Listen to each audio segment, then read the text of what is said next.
Welcome back to Awake and Aligned, the podcast for faith-fueled women with big hearts who want to break free from autopilot and live with presence, priority, and purpose. In today's episode 128, I want to talk about moments that matter, how small check-ins create lasting connection. Have you ever put off reaching out to someone because you didn't have the right words, or you felt the check-in would be too small to matter, or maybe you just kept putting it off because you said, oh, I'll do it another day. They're probably busy. I'll wait till I have more time. You know, I've been there. And I think today more than ever, number one, we're realizing that life is racing like at warp speed, as well as, to be honest, people are getting sick, people have life transitions, life changes that sometimes we only find out about until later on, because we have things going on in our lives, they have things going in their lives, and we're all just running on autopilot. And from years working as a hospice physician and in my own life in terms of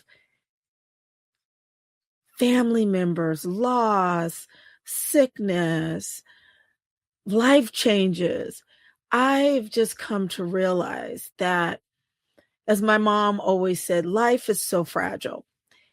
And I really have come to appreciate just maintaining that human connection. I remember when I was younger, but also even into adulthood, I would just cringe when I was out with my dad and, again, be it when I was in school or when we would go out as an adult, even to activities, I'd always wonder, why is he striking up these conversations with all these different people? And then I would even notice my mom. She would also do the same thing. We'd go out to a dinner or luncheon. She would be the one to kind of break the silence and go around and introduce herself to everybody. And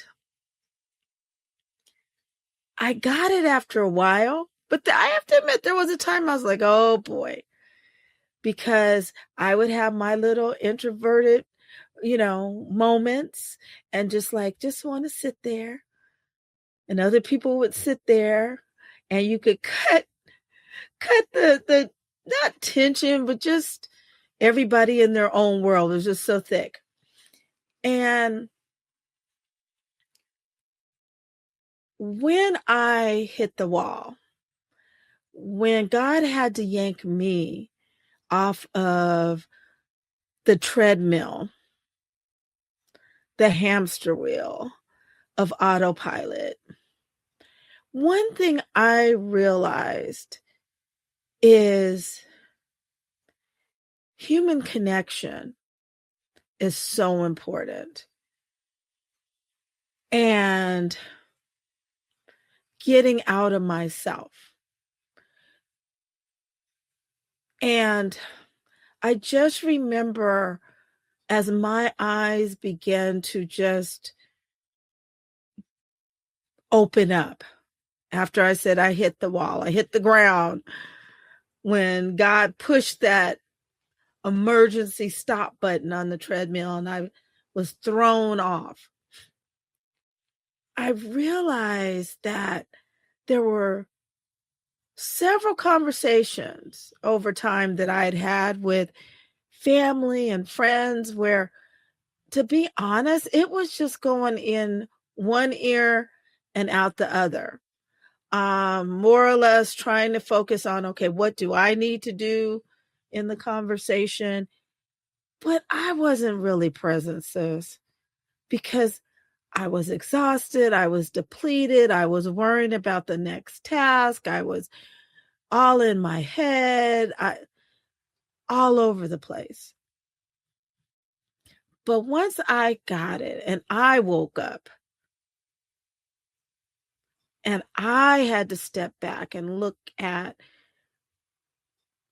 what are the situations, who are the people that help me remain aligned with who God has called me to be, who has created me to be. I'm going to admit to you, I had my own remorse and regret because I really felt that even if the other person thought I was present, I wasn't really present. And I felt bad about that. And I really made it a priority to circle back and really be present for those who had loved me enough, who had pushed me, believed in me. Yet I'm going to also say that it opened my eyes and it opened my ears to listen at a different level. And it actually made me a better spouse. It made me a better physician because I was stopping and really making the connection. It made me a better observer of life. It made me a better parent, a better daughter, a better sister, aunt, friend, volunteer in the community, just by being more present in conversations and reaching out to people and checking on them. Because most people are going through something.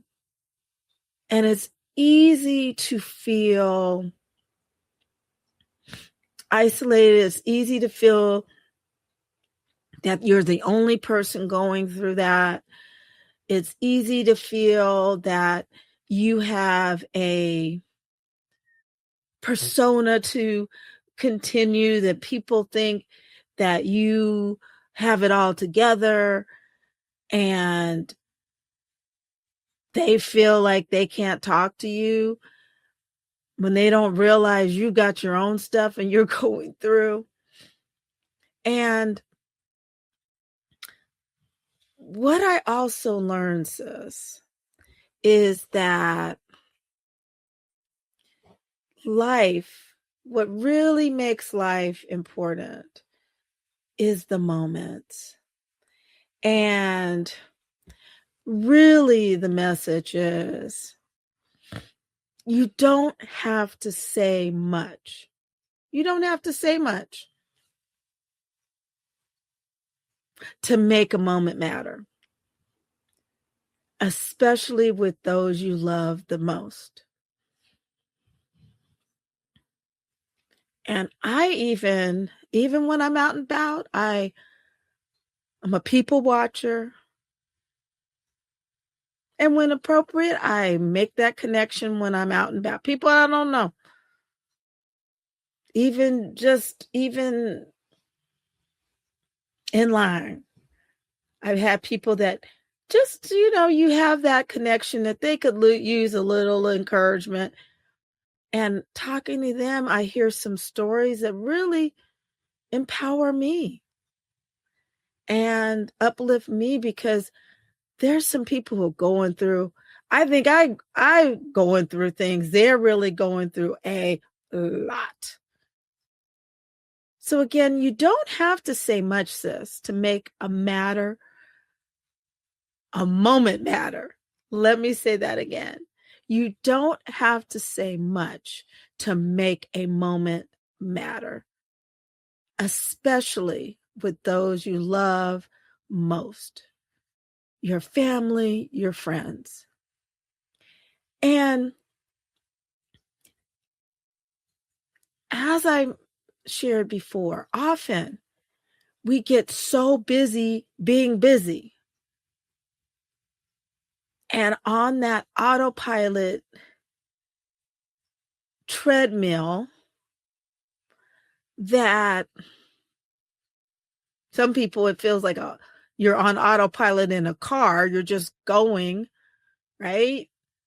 The car's just driving. Life's just driving itself so much that life is living you instead of you living your life, right?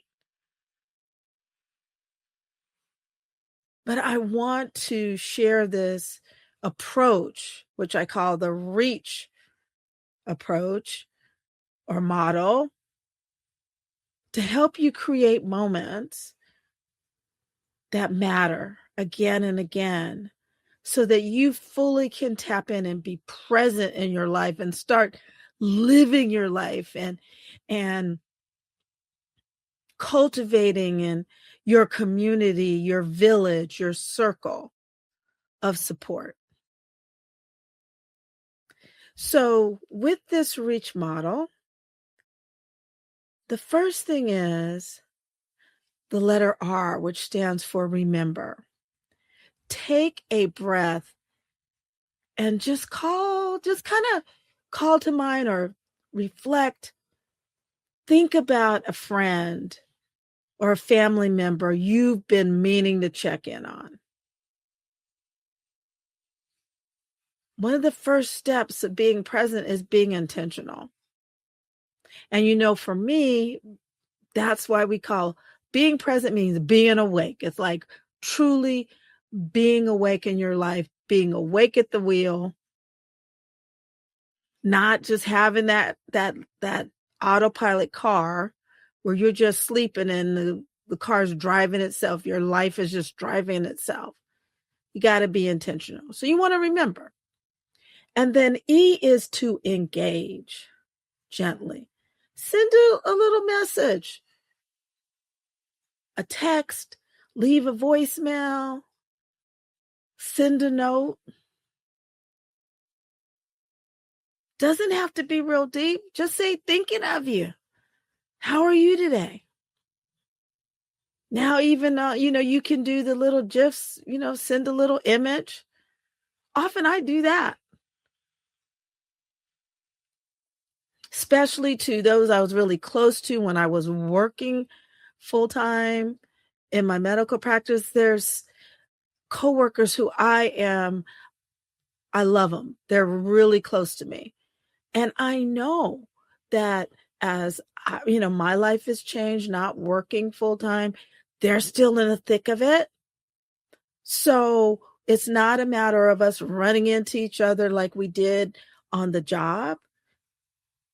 So I just send them a little message. Hey, how you doing? I'm thinking of you. Because I remember how those days were in the trenches. So thinking of you, how are you today is enough. The A is allow space. Don't pressure yourself. Don't pressure yourself. Can I say that again? Because you know how we are. Don't pressure yourself. Don't pressure yourself for a long reply or conversation. Often we talk ourselves out of reaching out because, oh my gosh, what am I going to talk about? It's going to be a long conversation. I only have so much time. They may only have so much time. I don't want to feel rushed. Presence is about opening the door, not flooding the inbox. Just don't pressure yourself. Send your message, leave the voicemail. It's all good. Don't overthink it. The C is celebrate the contact. Acknowledge to yourself, or even maybe to them. Say, hey, I am so glad I reached out. I feel so much better that I reached out to you. Even a short exchange is a win. And you should celebrate yourself. I did it. I left a message for them. The H is hold on to the habit. Make it a rhythm. Each week, choose one person to reach. Over time, these small acts create rich and lasting connection. It makes a difference. So,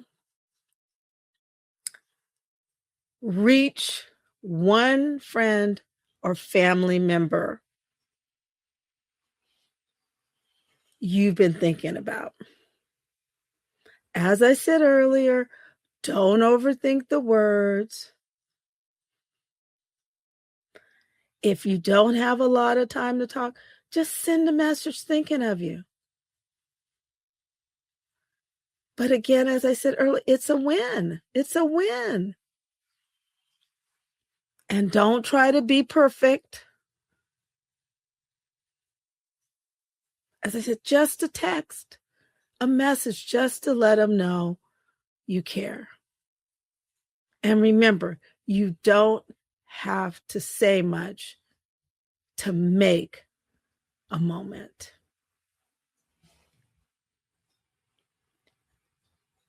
You are more powerful than you think at creating moments that matter.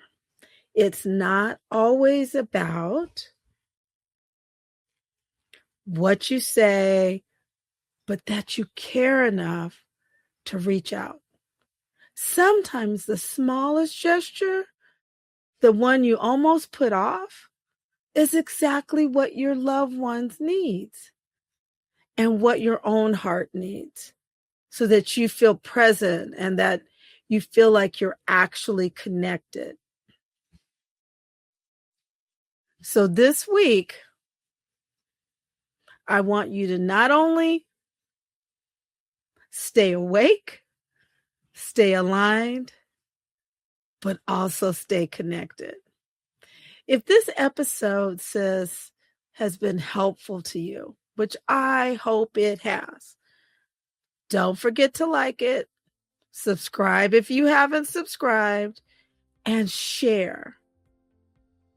Let's continue to increase our community. And I look forward, as always, every week to be with you on the Awake and Aligned podcast. And I'll see you next week. Stay aligned, stay awake, and stay connected. Love you. Take care now. Bye-bye.